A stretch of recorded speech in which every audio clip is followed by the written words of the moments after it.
بسم اللہ الرحمن الرحیم۔ السلام علیکم۔ خبرنامہ کے ساتھ میں ہوں عبدالرحمٰن، جس میں آج آپ سن سکیں گے دنیا سے آنے والی آج کی چند اہم خبریں۔ تو اس سے پہلے اگر آپ نے ہمارے چینل کو سبسکرائب نہیں کیا تو لازمی سے سبسکرائب کر لیں اور ساتھ لگے بیل آئکن کو لازمی سے آن کر لیں تاکہ ہماری اس طرح کی ہر لیٹسٹ نیوز کا نوٹیفیکیشن آپ تک جلد سے جلد پہنچ سکے۔ بڑھتے ہیں خبروں کی جانب اور شامل کرتے ہیں آج کی پہلی خبر کو۔ سعودی عرب کے ایئر ڈیفنس سسٹم نے پیر کی صبح نجران پر حوثی ملیشیا کے بیلسٹک میزائل اور ڈرون حملوں کی کوشش ناکام بنائی ہے۔ سعودی خبرساں ایجنسی SPA نے عرب اتحاد کے حوالے سے بتایا کہ نجران کی طرف داغے گئے 2 بیلسٹک میزائلوں کو راستے میں روک کر تباہ کر دیا گیا۔ عرب اتحاد نے اس سے قبل جازان کی طرف بھیجے گئے 2 ڈرون بھی راستے میں روک کر تباہ کیے تھے۔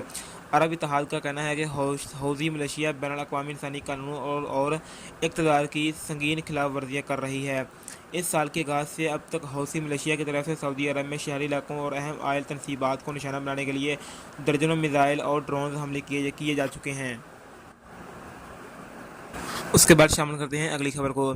سعودی عرب امریکہ کو پیچھے چھوڑتے ہوئے ایک مرتبہ پھر انڈیا کو خام تیل برآمد کرنے والا دوسرا بڑا ملک بن گیا ہے۔ خبرساں ادارے رویٹرز کے مطابق سعودی عرب نے مارچ کے مہینے میں تیل سپلائی کرنے والے دوسرے بڑے ملک کی پوزیشن دوبارہ حاصل کر لی ہے۔ اس سے پہلے ایک مہینے کے لیے امریکہ خام تیل فراہم کرنے والا دوسرا بڑا ملک بن گیا تھا۔ حالیہ دار و شمار کے مطابق انڈیا کو تیل سپلائی کرنے والے ممالک میں متحدہ عرب امارات کے بعد امریکہ چوتھے نمبر پر ہے، جبکہ عراق تیل فراہم کرنے والا سب سے بڑا ملک بن رہا ہے۔ ملین بیرل خام تیل برآمد کیا تھا، جو گزشتہ ماہ کے مقابلے میں 12% زیادہ ہے، لیکن پچھلے سال کے مقابلے میں 0.5% کی کمی واقع ہوئی ہے۔ مارچ میں انڈیا نے یومی 4.39 رواں مالی سال میں انڈیا کے تیل کی درآمدات میں 6 سال بعد اس قدر کمی آئی ہے، جو 3.97 ملین بیرل کے برابر ہو چکی ہے۔ کورونا کی عالمی وبا کے بعد تیل کی طلب بے حد متاثر ہوئی ہے۔ شامل کرتے ہیں اس کے بعد اگلی خبر کو۔ ایران کی سرکاری ٹیلی ویژن نے اتوار کو کہا تھا کہ تہران عراق میں جاسوسی کے الزام میں قید 4 امریکیوں کو امریکہ میں قید اتنے ہی ایرانیوں اور $7 بلین منجمد فنڈ جاری کرنے کے بدلے رہا کرے گا۔ تاہم امریکی حکومت نے اس خبر کی تردید کی ہے کہ ایسا کوئی معاہدہ زیر غور نہیں ہے۔ ہر برطانوی خبرساں ادارے رویٹرز کے مطابق سرکاری ٹیلی ویژن نے ایک ایرانی اہلکار کا حوالہ دے کر کہا تھا کہ ایران میں قید برطانوی خاتون نازنین زغازی کو بھی اس وقت رہا کیا جائے گا جب برطانیہ فوجی سازو سامان پر ایران کو واجب الادا قرض کی رقم ادا کرے گا۔ تاہم برطانوی وزارت خارجہ نے اس رپورٹ کو نظر انداز کیا ہے۔ ایران اور عالمی طاقتیں 2015 کے جوہری معاہدے کی بحالی کے لیے مذاکرات کر رہے ہیں، جسے امریکہ نے 3 سال قبل خیرباد کہہ دیا تھا۔ ایرانی حکام نے گزشتہ مہینے خبرساں ادارے رویٹرز کو بتایا تھا کہ ایک عارضی معاہدہ دیر پا سمجھوتے کے لیے ایک راستہ ہو سکتا ہے، جس کے تحت امریکہ کی جانب سے منجمد کردہ ایرانی فنڈز ریلیز کیے جائیں گے۔ ایرانی ٹیلی ویژن نے اتوار کو کہا تھا کہ باخبر ذرائع کے مطابق بائیڈن انتظامیہ نے 4 ایرانی قیدیوں کی رہائی کے لیے راضی ہو گیا ہے، جن کے بدلے 4 امریکی جاسوسوں کو رہا کیا جائے گا۔ رپورٹ میں ذرائع کے حوالے سے بتایا گیا تھا کہ بائیڈن انتظامیہ نے ایران کے $7 بلین بھی ادا کرنے پر بھی آمادگی کا اظہار کیا تھا۔ واشنگٹن میں امریکی اسٹیٹ ڈپارٹمنٹ کے ایک ترجمان نیڈ پرائز نے رویٹر کو بتایا کہ قیدیوں کے تبادلے کے معاہدے کے حوالے سے رپورٹ صحیح نہیں ہے۔ جس طرح ہم ہر وقت ایران میں قید یا لاپتہ ہونے والے امریکیوں کا معاملہ اٹھاتے رہتے ہیں، اسی طرح اس معاملے کو ہم ان افراد کو ان کے خاندانوں کے ساتھ ملانے تک اٹھاتے رہیں گے۔ وائٹ ہاؤس کے chief of staff Ron Klain نے بھی ان رپورٹ کی تردید کی ہے۔ انہوں نے CBS ٹیلی ویژن پر کہا کہ امریکیوں کی رہائی کے حوالے سے کوئی معاہدہ نہیں کیا گیا۔ شامل کرتے ہیں اس کے بعد اگلی خبر کو۔ ترکی میں حال ہی میں 2 ٹک ٹاک صارفین کو ترک نوجوانوں کی وبا کے دوران بیرون ملک جانے کے قابل نہ ہونے کے حوالے سے تنزیہ ویڈیو شیئر کرنے پر گرفتار کیا گیا ہے۔ اس واقعے نے اعلیٰ صلاحیتوں کے حامل افراد اور نوجوانوں کے ملک چھوڑ کر جانے پر بحث کو بڑھا دیا ہے۔ عرب نیوز کے مطابق 2 23 سالہ صارفین نے بظاہر ترک حکام کو مشتعل کر دیا اور ان پر اپنے تنزیہ کلپ میں ریاست کی خود مختاری کے نشانے کی کھلم کھلا توہین کا الزام لگایا ہے۔ حالیہ دار و شمار کے مطابق ترکی، جہاں کچھ حکام کے لیے مزاج بھی ناقابل معافی عمل بن گیا ہے، شہریوں کی بڑی تعداد بیرون ملک جانے کو ترجیح دے رہی ہے۔ یورپی دفاتر شماریات کے تازہ ادار و شمار کے مطابق سنہ 2019 سے ترکی سے یورپ کی پناہ کی درخواستوں پر 506% اضافہ ہوا ہے۔ ماہرین کے مطابق اتنے وسیع پیمانے پر لوگوں کی نقل مکانی کا بنیادی تعلق معاشی مشکلات اور آزادی اظہار رائے اور جمہوریت پر منظم کریک ڈاؤن سے ہے۔ یورپ میں محفوظ پناہ گاہ کی تلاش میں ترکوں کا پناہ امیگریشن اور یورپی ممالک میں عارضی حفاظت کی درخواستوں میں 5واں نمبر ہے، جو رینکنگ میں شامیوں، وینزویلینز، افغانیوں اور عراقیوں کے بعد آتا ہے۔ انہوں نے دار و شمار میں ترکی کے بعد صومالیہ، اریٹریا، ایران اور پاکستان کا نمبر بھی ہے۔ سنہ 2015 میں